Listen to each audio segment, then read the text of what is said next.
जिसने कहा है ना, सच ही कहा है कि life gives you second chances. कभी कभार जिंदगी तुमको खुद दूसरा मौका देती है to make things right. And ऐसा ही कुछ एबेरेची एजे के साथ हुआ है, जहां पे आर्सेनल ने एजे को रिलीज कर दिया था अपनी अकेडमी हेल एंड से way back in 2011 when he was just 13 years old। and ऐसा on record है कि एजे ने खुद कहा था कि he was crying for a whole week after Arsenal released him from their academy। but look at him now, 14 years later Arsenal have paid 68 million pounds to sign Eze from Crystal Palace and bring him back home। तो this is like a home coming for Eze, जहां पे वो अपने original घर पे return कर रहे हैं in front of the Arsenal fans to show what he is capable of. तो इस वीडियो में हम बात करने वाले हैं how AJ makes Arsenal better and what he adds to this Arsenal side. So without further ado, अगर तुमने वीडियो को लाइक नहीं किया, चैनल को अभी तक सब्सक्राइब नहीं किया तो कर दो। And now let's get straight into today's video. तो बिफोर वी स्टार्ट ना, बाय द वे, स्पर्स स्पर्स स्पर्स, अब मेरे को स्पर्स पे हंसी भी नहीं आती बिकॉज अब मेरे को स्पर्स पे तरस आता है। पहले ये लोग ट्रॉफीज बॉटल करते थे, अब ये लोग पूरा का पूरा प्लेयर ही बॉटल कर रहे हैं, पूरा प्लेयर ही बॉटल कर रहे हैं। इन्होंने एक्चुअली नहीं, पहले भी इन्होंने प्लेयर बॉटल करा है। जब विलियन ने चेल्सी के लिए साइन किया था ना, तो he was about to sign for Tottenham, उनका मेडिकल शेड्यूल था विद टॉटनम, लेकिन एंड मोमेंट पे उन्होंने टॉटनम को स्नब किया and he joined Chelsea football club. वैसा ही कुछ एजे और स्पर्स के साथ हुआ है बिकॉज स्पर्स ने ऑलमोस्ट डील फाइनलाइज कर ली थी, but at the end of the day Eze decided to snub Spurs and make his move to Arsenal Football Club। and तुम कह सकते हो ये blessing in disguise भी है because अगर Havertz injured नहीं हुए होते तो there is a chance कि Arsenal शायद से move नहीं करती Eze के लिए, but since Havertz got injured तो Arsenal decided to move for Eze। तो अब how does Eze actually fit and what he brings to this Arsenal side? So let's focus on that। अब Eze is in his prime, right? He's only 27 years old and he has helped Crystal Palace, जिन्होंने कभी भी trophy नहीं जीती थी अपनी club history में 120 years की। एजे ने वो जिताने में हेल्प करी, 2 ट्रॉफीज उनको बैक टू बैक जिताई, FA cup and the FA community shield, जहां पे ऐसी ट्रॉफीज क्रिस्टल पैलेस ने कभी देखी भी नहीं थी, लेकिन एजे ने हेल्प करा उनको ट्रॉफीज सिल्वरवेयर जिताने में। एंड सिर्फ इतना ही नहीं, he has the grit and determination which is very very strong because Eze को एक्चुअल में एस्थमा की प्रॉब्लम है, but this guy still plays like he has no problem. मतलब सोचो, अगर तुमको एस्थमा की प्रॉब्लम हो, क्या तुम कभी भी फुटबॉलर बनने का सोचोगे? नहीं, राइट? हो सकता है तुम सोचो कि मैं नहीं कर पाऊंगा, बट एजे ऐसे नहीं है। एजे has never given up, he has the grit and determination to play and to play very very well। अगर हम इनके कुछ स्ट्रेंथ्स की बात करें तो he is very versatile, he can play on the left wing and as well as in that number 10 spot। he has strong dribbling skills, जहां पे he has averaged about 3.01 dribbles per 90 which ranks him in top 10% of the dribblers। And अगर हम बात करें इनकी play making की तो he is very very intelligent in doing that and he has the ability to create something out of nothing. And इनकी ball carrying ability is very good as well. Eberechi Eze can take on defenders and he also has the capabilities for scoring from range as well as scoring free kicks. अगर तुमको याद हो भी recently Chelsea वाले match में एजे ने एक free kick score करी थी जो कि डिसअलाउ हुई, बट अगर तुम उस फ्री किक की टेक्निक देखोगे तो that was elite, that was world class.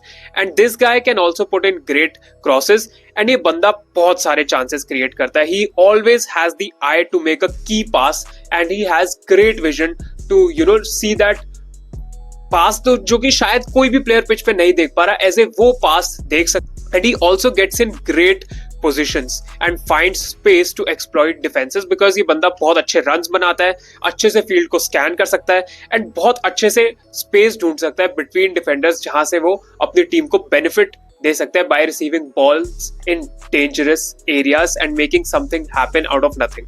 अगर तुम हीट मैप भी देखोगे एजे का यहाँ पे तो वेल यू कैन सी कि कितना ज्यादा यहाँ पे एजे रोम करते हैं पूरे पिच पे। He has like that free role in Crystal Palace जहां पे वो बंदा ड्रिफ्ट करता रहता है across the pitch, sometimes on the wing, sometimes in that number 10 spot, and he just has that freedom to roam around because this guy brings a lot of creativity, a lot of freedom उनको देने से ये बंदा बहुत chances create कर सकता है and बहुत ज्यादा एक अलग एलिमेंट पिच पे ये बंदा लेके आता है अपनी टीम के लिए। अगर तुम एक यहाँ पे पाई चार्ट भी मैंने लगाया होगा, अगर तुम इनका ये भी देखोगे तो वहाँ पे प्रोग्रेसिव पासेस तुम देख सकते हो, टेक ऑन्स देख सकते हो, सक्सेसफुल टेक ऑन्स देख सकते हो।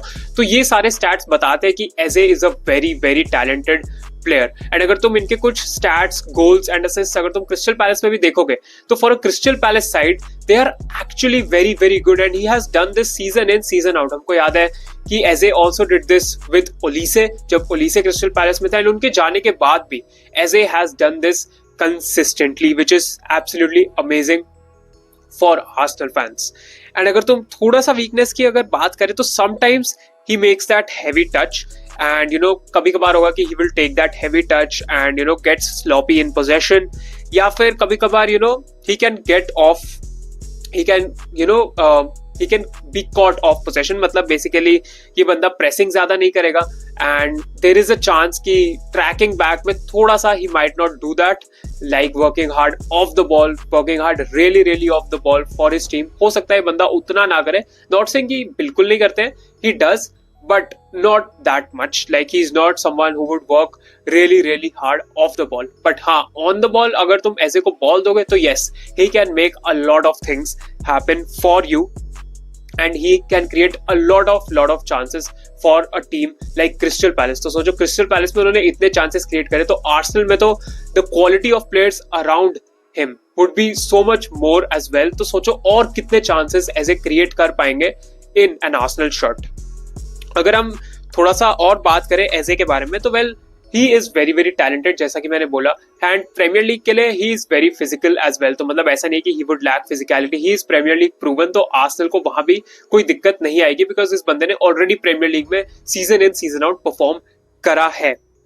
And he is a perfect outlet of creativity, perfect source of creativity for Arsenal, जो कि आर्सेनल को भी चाहिए। अगर तुम बात करो क्रिएटिविटी की तो well they have Odegaard, they have Nwaneri बहुत यंग है अभी, ओडेगार्ड का फॉर्म थोड़ा ऑन एंड ऑफ चल रहा है रिसेंटली, तो well they have a lot of options in if they bring in Eze, then Eze भी होंगे, ओडेगार्ड भी होंगे एंड नोएनेरी भी होंगे in case they need him. तो डेफिनेटली यहाँ पे आर्सेनल को काफी ज्यादा फायदा होगा एजे की साइनिंग से, because they will have another creative outlet on the wing, जो कि यू नो काफी ज्यादा डिफेंसेस को स्ट्रेच करने में भी हेल्प कर सकता है, एंड जो कि वाइड ज्यादा खेलेगा तो he can create chances from that left wing spot and as well as drifting in that number 10 role as well. तो काफी ज्यादा फायदा यहाँ पे होगा। एंड सोचो साका, एजे, ग्योकेरेस, उनके पीछे ओडेगार्ड, राइस, मेरिनो, ये सारे प्लेयर्स, अगर ये सारे प्लेयर्स फंक्शन करते हैं आर्सेनल के and they can click together, I think Arsenal can definitely push for the title and Arsenal can be a very very scary prospect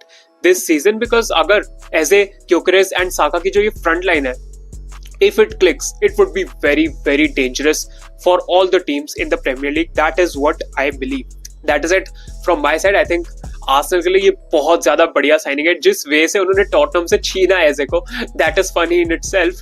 लेकिन हम सीरियसली बात करें तो I think AJ would be a perfect signing for Arsenal and Arsenal should have gone for him before as well। लेकिन ठीक है, अब Havertz इंजर हुए तो वो एजे के लिए जा रहे हैं, but I think he would fit in like a glove and Arsenal needs someone like an Eze, they need a profile like an Eze जो कि चांसेस क्रिएट करने में हेल्प करे आर्सेनल के, एंड वो एजे डेफिनेटली प्रोवाइड करते हैं along with his goals, his assists and the way he just progresses the ball further up the pitch। तो बहुत ज्यादा बेनिफिट्स हैं यहाँ पे and price 68 million I think it was मतलब फेयर इनफ। बाकी इस टाइम की मार्केट का तो, ट्रांसफर मार्केट का तो हम क्या ही कह सकते हैं। बट या that is it from my side for this video. Let me know down below अगर तुम आर्सेनल फैन हो या आर्सेनल फैन नहीं भी हो तो तुमको क्या लगता है कि एजे कैसा परफॉर्म करेंगे in an Arsenal shirt. I think he would have a good season with Arsenal and या that is just my prediction. So thank you so much for watching. ये थी एजे पे वीडियो की how would Eze fit in an Arsenal shirt. Thank you so much for watching. Like करना, video को subscribe करना channel का, and I will catch you all in the next one. Bye bye, peace out, take care guys.